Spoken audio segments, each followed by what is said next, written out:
안녕하세요. 복잡하고 어려운 경제 이야기를 아주 쉽고 명쾌하게 풀어드리는 시간입니다. 오늘은요, 진짜 우리 생활이랑 너무너무 가까운 얘기를 해볼까 해요. 바로 해외여행 갈 때마다 또 해외 주식 투자할 때마다 우리 머리를 아프게 하는 환율입니다. 이게 여러분 지갑 사정이랑 직결되는 문제니까 오늘 한번 제대로 파헤쳐보자고요. 아니, 미국 여행 가려고 딱 마음 먹었는데 어제 봤던 비행기 표 값이 오늘 보니까 또 올라 있어요. 환전하려고 은행 갔더니 어제 할 걸 후회되고요. 이런 경험 다들 한 번쯤은 있으시죠? 이 모든 가격 변덕, 이 변덕의 중심에 바로 환율이라는 녀석이 떡하니 버티고 있는 겁니다. 자, 좋습니다. 그럼 도대체 이 환율이라는 게 뭐길래 이렇게 우리 기분을 들었다 놨다 하는 걸까요? 가장 기본 개념부터 아주 확실하게 딱 짚고 넘어가 보겠습니다. 환율, 어렵게 생각하실 거 하나도 없어요. 그냥 가격이에요, 가격.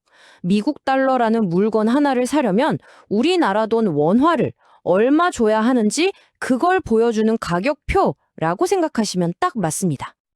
그러니까 예를 들어서 1달러에 1,300원이다. 이러면 말 그대로 1달러짜리 지폐 하나 사는데 1,300원이 필요하다는 뜻이죠.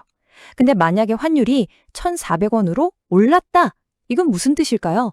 네, 맞아요. 달러라는 상품 가격이 그만큼 더 비싸졌다는 의미가 되는 거죠. 어때요? 정말 간단하죠? 자, 여기서 아주 재밌는 방법 하나 알려드릴게요. 바로 빅맥 지수라는 건데요. 이게 뭐냐면 전 세계 어디서나 똑같이 파는 빅맥 햄버거 가격을 비교해서 이 나라 돈 가치가 적정한가? 하고 가늠해 보는 거예요. 자, 화면에 표를 한번 같이 보실까요? 미국에선 빅맥이 4달러, 한국에선 5,000원이에요. 이걸로만 계상하면 1달러는 1,250원이어야 맞죠. 이게 이론적인 환율, 즉 내재 환율이에요. 그런데 실제 시장에서는 1,320원에 거래되고 있네요. 이게 뭘 의미할까요?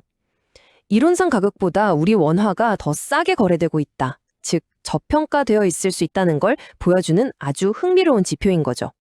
자, 그럼 이 중요한 가격을 대체 누가 정하는 걸까요? 뭐 정부에서 딱 정해주나요? 아니면 한국은행 총재가 결정하는 걸까요?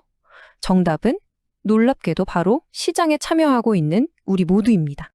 그러니까 정부가 자, 오늘부터 환율은 1,300원입니다. 땅 이렇게 정하는 게 아니라는 거예요. 우리나라가 채택하고 있는 변동환율제라는 시스템에서는요. 외환시장에서 달러를 사려는 힘과 팔려는 힘이 마치 줄다리기처럼 팽팽하게 맞서면서 실시간으로 가격이 계속 바뀌는 겁니다.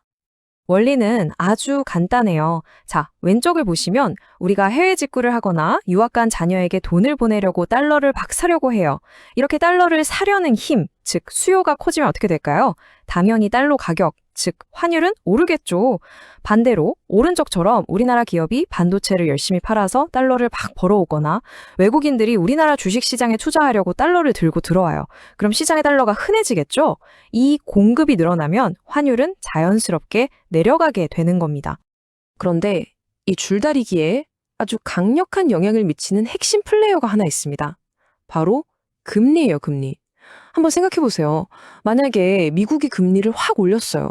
그럼 더 높은 이자를 받으려고 전 세계 돈이 전부 어디로 몰릴까요? 그렇죠. 달러로 몰려들겠죠.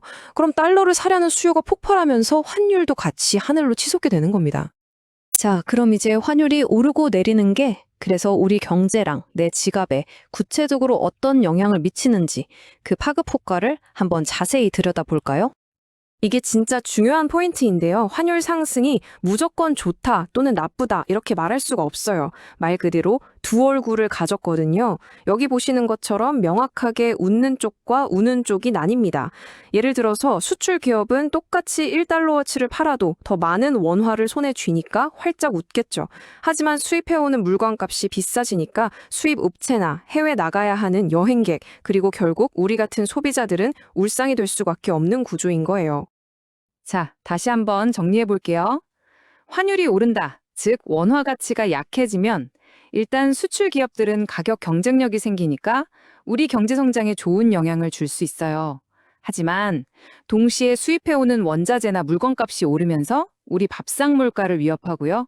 달러로 빚을 낸 기업들은 갚아야 할 돈이 눈덩이처럼 불어나는 이런 복합적인 영향을 경제 전체에 미치게 되는 겁니다. 자, 이제 이론은 어느 정도 알 것 같아요. 그럼 이제 가장 현실적인 질문, 우리 모두가 궁금해하는 바로 그 100만 불짜리 질문으로 넘어가 보죠. 그래서 도대체 환전은 언제 해야 제일 싼 겁니까? 아, 진짜 환율 제일 쌀 때, 그 바닥에서 딱 사서 제일 비쌀 때 팔고 싶다. 이게 우리 모두의 솔직한 마음 아니겠어요? 과연 신의 영역이라고까지 불리는 이 환율 예측이 우리 같은 평범한 사람들에게 가능할까요? 안타깝지만 우리의 중앙은행이죠. 한국은행에서 공식적으로 이렇게 말합니다.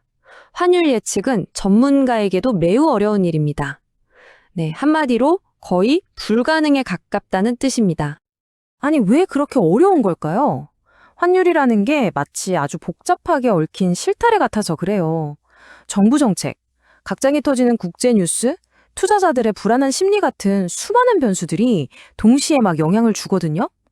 예를 들어서 한쪽에서 금리를 올려서 환율 오르겠다 싶었는데 다른 쪽에서 갑자기 무역 흑자가 엄청나게 나면서 환율이 다시 뚝 떨어져요.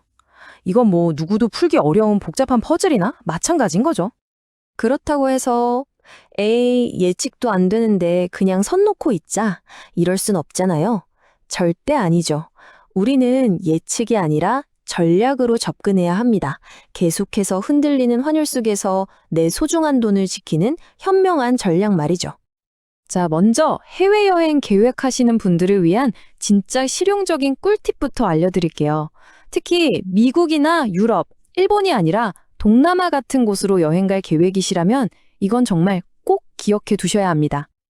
그게 바로 이중 환전 전략입니다. 이게 왜 그렇게 중요하냐면요. 예를 들어서 베트남 동 같은 통화는 우리나라 은행에서 원화로 바로 바꾸려고 하면 환전 수수료가 막 10%, 심하면 12%까지도 붙어요. 이건 너무 아깝잖아요. 그러니까 일단 수수료가 2%도 안 되는 달러로 먼저 바꾸세요. 그리고 그 달러를 들고 베트남 현지에 가서 동으로 바꾸는 겁니다. 이렇게 하면 환전 수수료를 정말 엄청나게 아낄 수 있습니다. 자, 이번에는 해외 투자자분들을 위한 이야기입니다. 미국 주식이나 해외 펀드에 투자하고 계신 분들 많으시죠?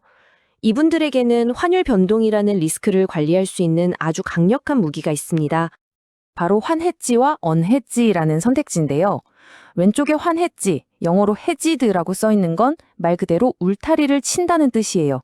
환율이 앞으로 오르든 내리든 신경 안 쓰게 내 투자 수익률에 영향을 못 미치도록 딱 고정시켜버리는 안전장치죠. 반면에 오른쪽의 언헤지는 그 울타리를 그냥 없애버리는 거예요. 물론 환율이 내리면 손해를 볼 수도 있겠죠. 하지만 반대로 환율이 오르면 원래 투자 수익에다가 환차익이라는 보너스 수익까지 얻을 수 있는 좀 더 공격적인 전략이라고 할 수 있습니다. 그럼 선택은 아주 명확해집니다. 아, 앞으로 환율이 더 오를 것 같아. 달러가 계속 강세일 거야. 라고 생각하신다면 언헤지를 선택해서 추가 수익을 노려볼 수 있겠죠? 반대로 환율이 좀 불안한데 떨어질 것 같아? 이런 생각이 드신다면 안전하게 환헤지를 선택해서 내 투자 수익을 지키는 게 현명한 전략이 될 겁니다. 자, 오늘 환율의 기본 원리부터 아주 실용적인 전략까지 쭉 한번 훑어봤습니다. 오늘 알게 된 이 지식들을 가지고 여러분의 다음 여행 계획이나 해외 투자 포트폴리오를 다시 한번 점검해 보는 건 어떨까요? 끊임없이 흔들리는 이 환율이라는 파도 속에서 여러분 모두가 현명하게 항해하시기를 진심으로 응원하겠습니다. 감사합니다.